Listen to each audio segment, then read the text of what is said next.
Okay, so we'll continue with factorizing algebraic expressions. So let's start with an example from what we have learned in the previous video. Right, so if we have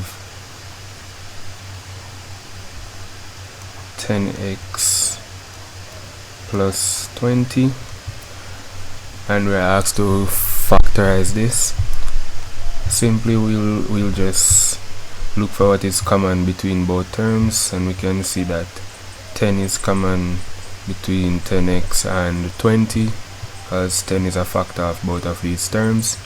So we'll factor out the 10, and what we'll have left in the brackets is x here, because 10 times x gives you 10x.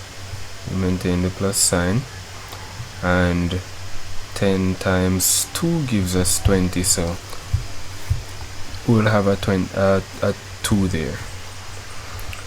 So for the next example, we can have 3ax plus 6ay.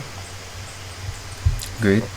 And if we look closely, we can see that 3a is common between both terms, because 3 is a factor of 6. So we can factor out 3a, and what we would have left in the brackets is x right there, as 3a times x gives you 3ax, and maintain the plus sign. And for here, 3a times 2y would give you 6ay. So we would write 2y there. If we should expand this bracket, 3a times x gives you 3ax, and 3a times 2y gives you 6ay. And that's basically it for factoring simple expressions. Doesn't really get any more complicated than that. All you have to do is just remember the basic principles. So as I said in the previous video, I would move on to factorizing by grouping. So let's get into that. After which we'll look at quadratic expressions. So here's a question here: 3x squared plus x plus 6x plus 2. Great. So when factorizing by grouping, essentially we're going to pair the terms in the expression. So let's pair these two terms and these two terms. Let me change the color of the pencil. Okay, so after we would pair them, then we would factorize each pair. So if we look at the first pair, and x is common between both terms, x is a factor of both the 3x squared and x. So we would factor out an x from the first pair. And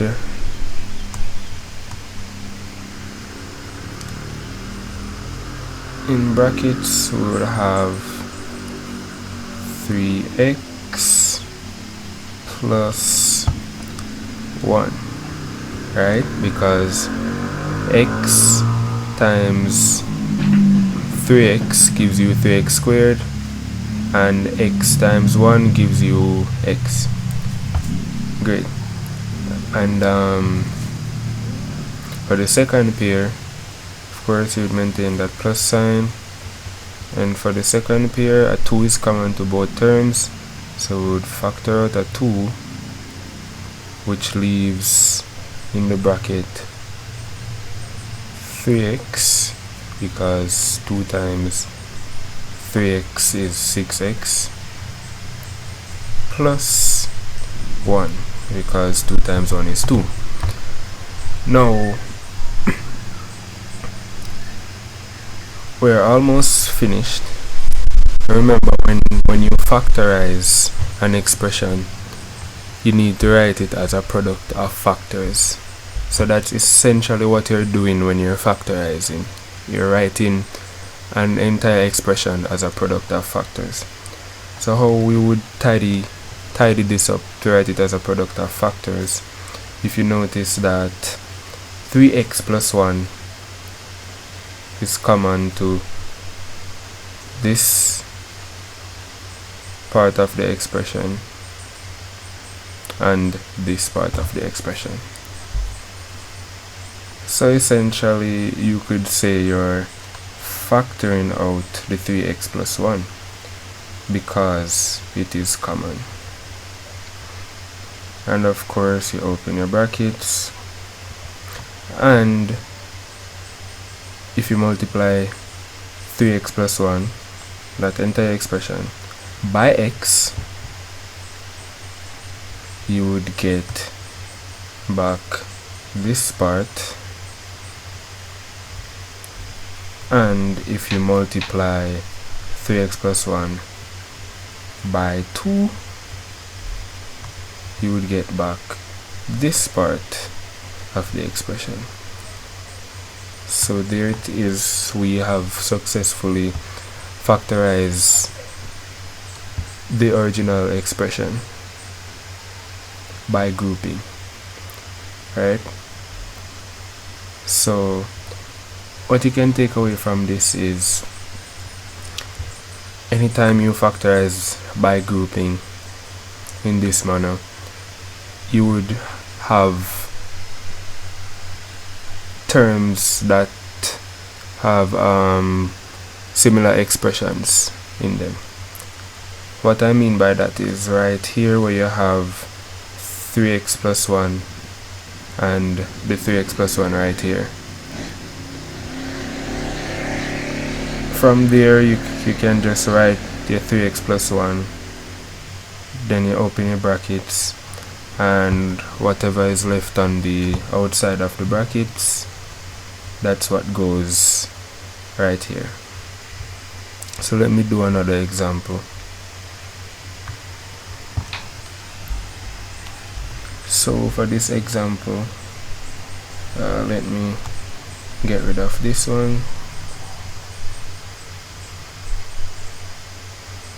Good. Alright, so for the next example, we have 2x squared minus 4x minus 3x plus 6. Now solving this one, it would be the same procedure. You group them in pairs. Alright. Now for the first pair, 2x is common. If you look closely, 2x is a factor of both terms, and what you would multiply 2x by to get 2x squared is just x. 2 times x, that's 2x squared, minus, and what you would multiply 2x by to get negative 4x, that's negative 2, hence the minus sign there. Close your bracket, maintain that negative sign. Now for here, a 3 is common between the 3x and the 6, so you would factor out a 3, and what would be left in the bracket is x plus 2.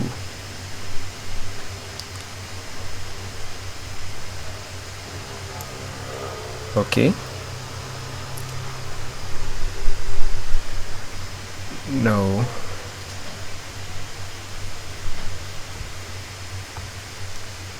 and if you're following, you would see that I made a mistake there with that plus 2, because a negative 3 times a negative 2 would give you a positive 6. So that's something you have to look out for and beware of. That's why you have to be careful. So we have a negative 3 there. Negative 3 times x gives you negative 3x, and negative 3 times a negative 2 gives you positive 6. So now that we have successfully factored both pairs, now is just for the simple last step, that is writing this common term, the x minus 2, opening the brackets, and as I said before, you would just simply write the terms that are left over. That's the 2x and the minus 3. So after you reach to this point, you're basically finished. There is not much left to think about. All you do is write the x minus 2 that is common to both terms, then you open bracket, close bracket, and you write the 2x and the minus 3 because those are left over. And I showed you before why this result would be correct if you factor the x minus 2. But as you go along, you don't want to spend time thinking about factoring the x minus 2. So when you reach to this step, you would simply write your x minus 2 in brackets and just put what is left in the other bracket.